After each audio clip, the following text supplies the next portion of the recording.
warahmatullahi wabarakatuh. Saya Sri Rahayu Sukma dari kelompok 2, di mana di video kali ini saya akan mempresentasikan mengenai apa itu liberalisme ekonomi. Khatib Abdul menjelaskan bahwa ekonomi liberal memiliki makna bahwa setiap orang memiliki kebebasan yang sebesar-besarnya dalam melakukan kegiatan ekonomi yang mana diharapkan dapat meraih keuntungan yang hendak dicapai. Dalam pelaksanaannya sendiri mengacu pada ekonomi pasar yang menjunjung tinggi hak kepemilikan pribadi. Selain itu, sistem ekonomi liberal juga dikenal dengan sebutan ekonomi kapitalis atau ekonomi pasar bebas. Dalam hal ini, negara dijadikan sebagai aktor utama dalam pelaksanaan mekanisme lalu lintas, alokasi barang, sumber daya secara efisien dengan patokan penting pada harga-harga di pasaran. Sekian dari saya, terima kasih. Assalamualaikum warahmatullahi wabarakatuh. Perkenalkan, saya Yuna Febria Basri. Baik, saya akan melanjutkan pembahasan mengenai apa itu liberalisme ekonomi. Teori ekonomi liberal telah dikembangkan sejak abad 19 untuk melawan merkantilisme dan feodalisme. Teori ini dikembangkan pertama kali oleh Adam Smith yang menganjurkan agar pemerintah tidak terlalu mengintervensi pasar. Smith beranggapan jika semua orang diberikan kebebasan untuk mengatur kegiatan ekonominya sendiri tanpa dikendalikan oleh negara, maka hasilnya akan lebih harmonis dan lebih bermasyarakat dalam rangka untuk mensejahterakan. Sistem ekonomi liberal ini tidak ada campur tangan pemerintah. Pemerintah hanya sebagai kontrol agar terlaksananya kegiatan ekonomi. Masyarakat dibebaskan untuk memilih usahanya, mengatur keuntungan, memilih pekerjaannya, dan sebagainya. Namun dalam persaingan, kegiatan ekonomi liberal ini sangat ditentukan karena masyarakat yang tidak sanggup bersaing akan tertindas dengan masyarakat yang kuat baik dalam segi modal, kapital maupun dalam segi knowledge. Maka sistem ekonomi liberal ini sangat dibebaskan kepada pasar sehingga hukum permintaan dan penawaran berlaku di sini. Setiap individu dapat mengatur strategi untuk memenangkan persaingan dalam memasarkan produk yang mereka hasilkan tersebut. Negara atau pemerintah hanya sebagai fasilitator, penengah, pelindung agar kegiatan ekonomi tersebut dapat berjalan dengan lancar dan dengan baik. Baik, perkenalkan nama saya Wahyu Mustikarani. Di sini saya akan menjelaskan apa yang tercantum dalam Undang-Undang Agraria tahun 1870. Jadi, Undang-Undang Agraria ini berisikan tentang hukum tanah yang diberlakukan oleh Belanda di negeri jajahannya. Jadi, Undang-Undang Agraria ini merupakan peraturan dasar diberlakukannya liberalisme ekonomi di negeri jajahan Belanda, yang mana pemerintahan kolonial tidak sepenuhnya menguasai tanah yang ada di Hindia Belanda pada saat itu. Kebijakan ini tidak sama dengan kebijakan yang dilakukan pada masa sistem tanah paksa yang berlangsung dari tahun 1830-an. Kemudian dengan keluarnya Undang-Undang Agraria ini, maka pihak swasta diberi kebebasan yang sebesar-besarnya untuk menanamkan modal yang sebesar-besarnya dalam jangka waktu yang lama di Hindia Belanda tersebut. Pada saat itu, penguasa asing atau pihak asing banyak menanamkan modalnya dalam bidang sektor perkebunan. Pada saat itu, perkebunan yang terkenal itu adalah dalam perkebunan teh yang ada di Jawa dan di Sumatera. Kemudian dengan adanya kebebasan yang diberikan oleh Undang-Undang Agraria terhadap pihak swasta ini, maka pihak swasta atau orang asing banyak berdatangan ke Hindia Belanda untuk menanamkan modalnya yang sebesar-besarnya. Hal ini berdampak kepada kenaikan pendapatan pemerintahan Hindia Belanda pada saat itu. Kemudian, Undang-Undang Agraria ini memiliki tujuan untuk melindungi hak milik petani atas tanahnya dari penguasa pemodal asing. Kemudian memberikan peluang yang besar kepada pihak swasta atau pihak asing dalam menanamkan modalnya yang sebesar-besarnya di negeri Hindia Belanda. Yang terakhir, Dengan adanya Undang-Undang Agraria ini membuka kesempatan kepada penduduk untuk bisa menjadi buruh di perkebunan yang dapat memperbaiki ekonomi mereka pada saat itu. Perkenalkan, nama saya Zia Datu Hasanah, NIM 20073161638201. Baiklah, saya akan menjelaskan materi tentang isi dari Undang-Undang Agraria tahun 1870, yaitu sebagai berikut. 1. Gubernur Jenderal tidak boleh menjual tanah. 2. Dalam larangan di atas, yang tidak termasuk tanah yang tidak luas yang berfungsi untuk perluasan kota dan desa, serta pembangunan kegiatan kerajinan. 3.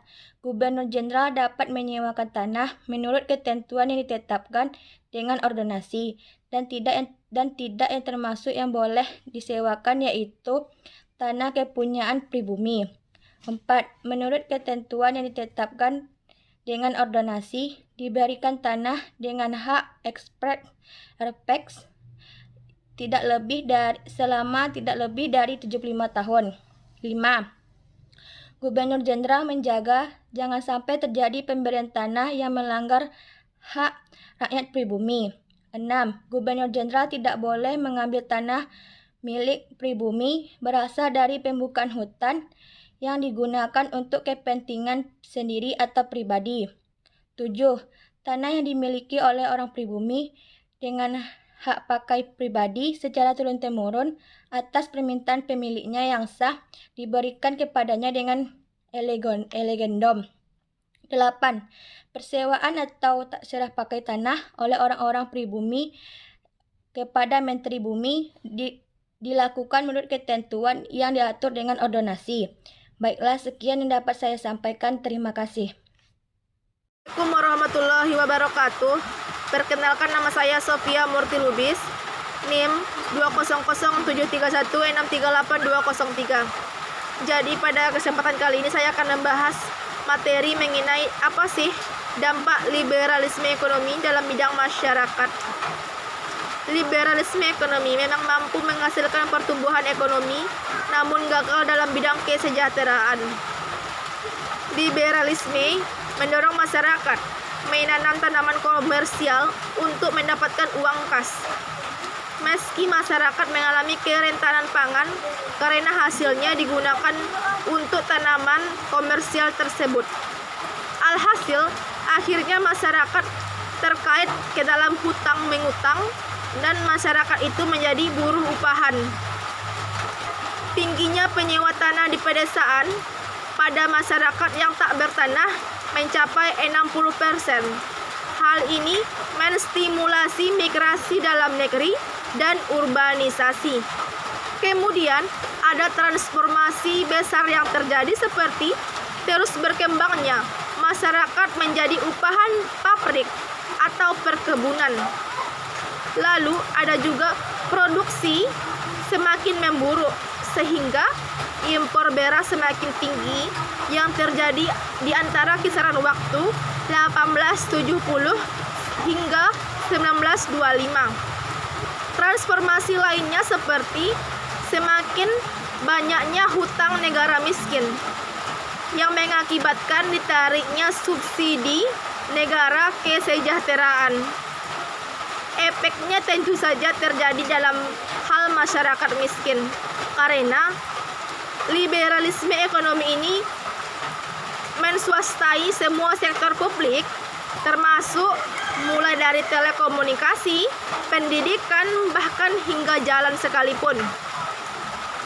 Selain itu, dalam bidang masyarakat, liberalisme ekonomi juga menghasilkan kasta-kasta ekonomi yang perbedaannya tidak hanya berdasarkan kelas, tetapi juga ras. Juga ada sebagai kebekuan pada mobilitas sosial. Terus ada juga pengaruhnya terhadap kesenjangan sosial maupun lainnya. Intinya, liberalisme ekonomi dalam bidang masyarakat sangat mengakibatkan efek pada masyarakat miskin. Masyarakat menjadi sengsara dan semakin merasa kekurangan. karena terpuruknya ekonomi, bahkan kualitas hidup pun semakin tidak menjamin. Sekian dari saya, selanjutnya akan dilanjutkan oleh teman saya. Baiklah, saya Anissa Putri Nasari akan melanjutkan penjelasan tentang dampak liberalisme bagi kehidupan masyarakat. Akibat dari liberalisme yaitu menghasilkan kesenjangan sosial yang bersifat rasis. Di bawah program pertumbuhan ekonomi, para penanam dan penyewa tanah dirangsang untuk terus meminjam uang. Kemudian mereka distimulasi untuk menanam tanaman komersial agar mendapatkan pendapatan kas dan mampu membayar hutang. Dan tentunya mampu membeli barang-barang impor untuk kebutuhan individu, seperti pakaian katun. Selain itu, mereka mendapat uang kas hasil tanaman komersial. Penanaman atau penyewa cenderung menambah jumlah pekerja dan memperpanjang usia sewa tanah. Sistem desa banyak yang berubah, dari unit-unit sosial menjadi unit administratif. Kepala desa yang dulunya bersifat turunan digantikan oleh administrasi lokal yang lebih bersifat mekanistis. Bahkan, kepala desa ditentukan berdasarkan siapa yang membayar pajak.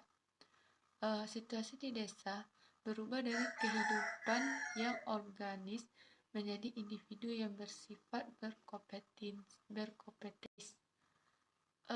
Setiap penduduk diberikan haknya untuk menanam tanaman komersial.